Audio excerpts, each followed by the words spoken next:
future war for the United States is with ISIS. But what media and politicians are not telling you the truth about, where ISIS came from, who created them, and why before one more dollar is spent, one more American life lost, you need to know the truth. The first step toward truth is to be informed.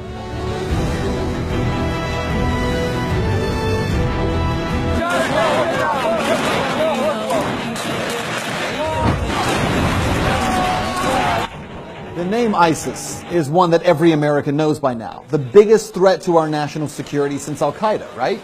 They are a brutal, savage group known for public beheadings and mass executions. They are the face of the new war on terror.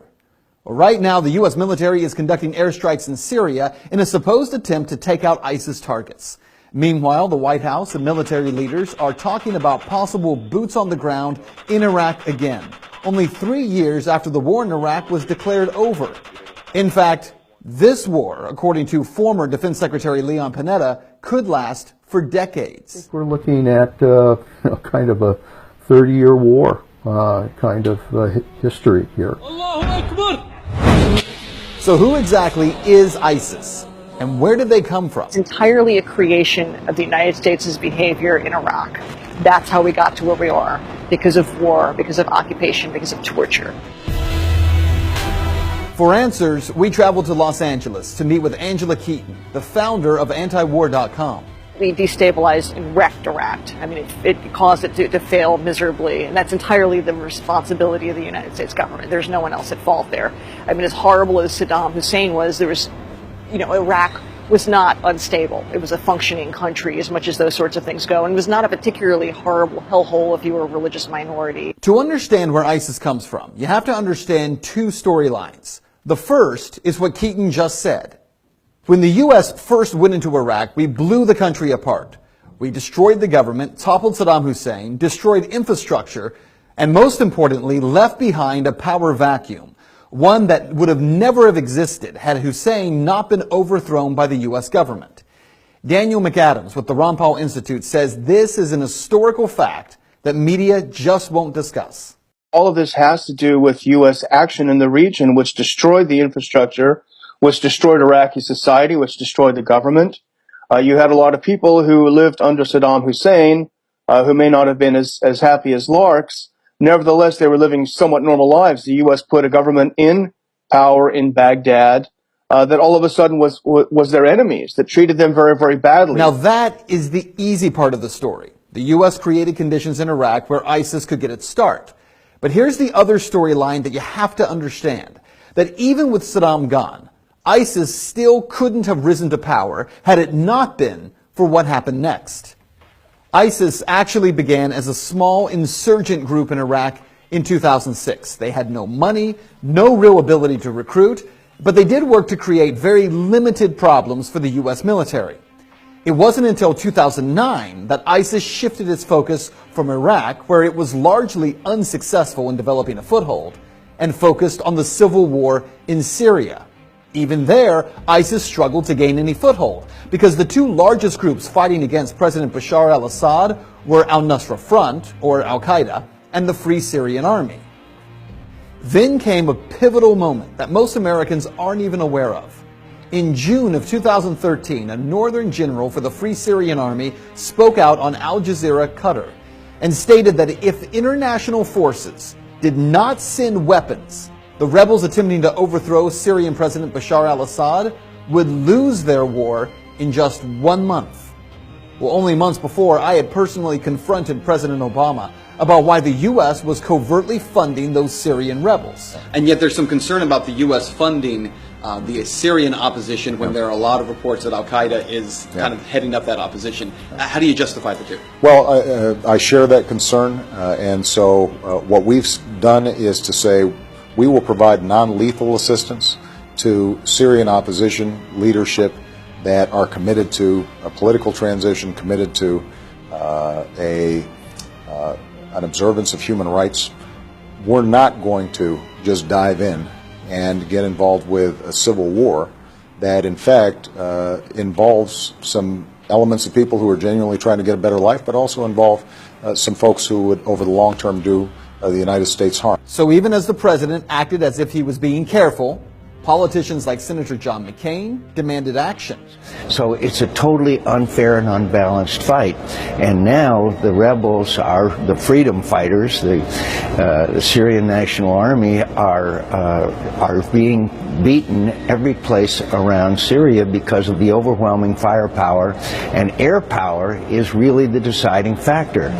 So you've got to take their air power out of it. You've got to have a safe zone where they can operate, train, and equip. And we've got to turn this thing around. So what happened? Well, within just a matter of weeks of that Syrian general making his plea for international help, the U.S., the Saudis, Jordan, Qatar, Turkey, and Israel began providing weapons and training and money to the so-called rebel Free Syrian Army. By September of 2013, American media outlets, including CNN and the Washington Post, were reporting that CIA-funded weapons had begun flowing to Syrian rebels. The weapons were not American-made, but funded and organized by the CIA. The artillery was described as light weapons, some anti-tank weapons, and ammunition. But where it all fell apart, weapons that the U.S. insisted would be used by freedom fighters would be in less than 1 year in the hands of ISIS fighters. So where were these fighters coming from? Actually, from the Free Syrian Army, the group that John McCain insisted would help the U.S. to overthrow Assad. That same group actually giving weapons, selling weapons, and sending fighters to join with this new group called the Islamic State. It was in June of 2014 when suddenly, after being a no-name group in Syria, that ISIS emerged, heavily armed and trained by U.S. and coalition special forces, making a dramatic entrance by crossing back over the Syrian border into Iraq, capturing Mosul and much of the northern part of the country. One of the most important facts that mainstream media ignores time and time again is that ISIS was able to grow so fast because of all the U.S. military equipment they were able to seize, equipment that our military left in Iraq, truckloads of Humvees, tanks, and weaponry that instead of taking or destroying, the U.S. government simply decided to leave behind. Even when the U.S. government knew that ISIS fighters were capturing that equipment, for crying out loud, these guys were posting pictures of themselves driving and standing on U.S. military equipment, making video of themselves with it, we did nothing. Why? How is it the U.S. had no idea that this threat was coming? How many billions do we spend? Maybe $100 billion on the total intelligence community budget over the year. How is it that they had no idea? How is it that if this was such a threat, as John McCain and Lindsey Graham are fond of reminding us, how is it that it was missed so unbelievably, so egregiously? Over the past few months, the U.S. government, who acted like they had never even heard of ISIS, suddenly, with the help of media, has turned the Islamic State into the new focus of the war on terror. Now, as ISIS has continued its rise, recruitment is exploding, and the group is becoming stunningly wealthy.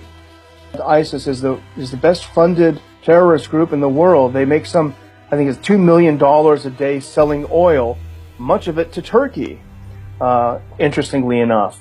And if you look at the U.S. response to this, the U.S. response to ISIS becoming extremely rich by selling oil and undercutting the competition is to blow up the oil fields, which to me makes no sense. You're blowing up the infrastructure. It happens to be in Syria, so you might think that there is another motive there. But why wouldn't the U.S. sanctions anything that moves when it's angry? Why can't you sanction the banks that are helping finance these deals? Why can't you sanction the oil companies that are participating in this? Why do you blow up the oil fields? It's a great question. And here are some other questions that defy logic when you start looking for answers.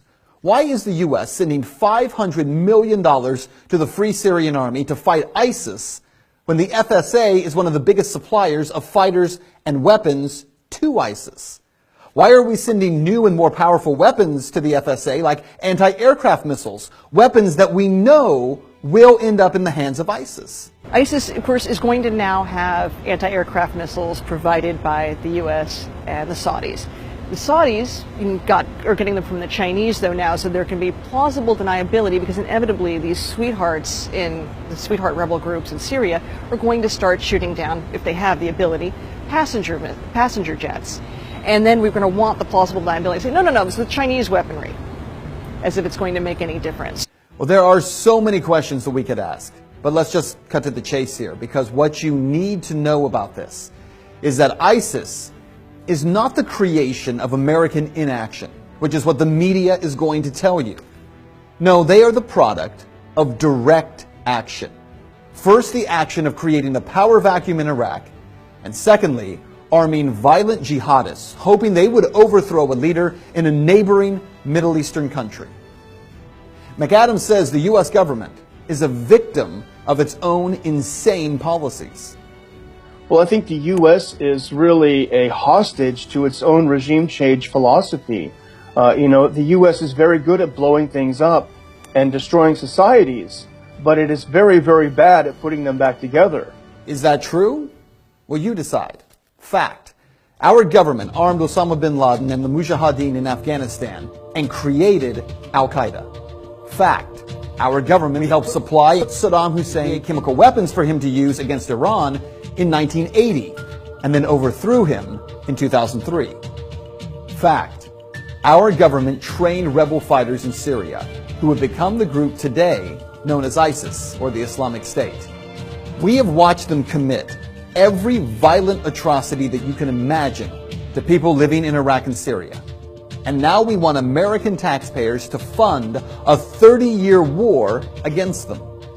No, it's not the U.S. government being held hostage by these crazy policies. It's the American people. And it's time that we reject the destruction of people groups around the world for the sake of foreign policy that makes so-called defense contractors rich and perpetuates violence, death, and destruction of entire people groups. Because humanity is greater than politics.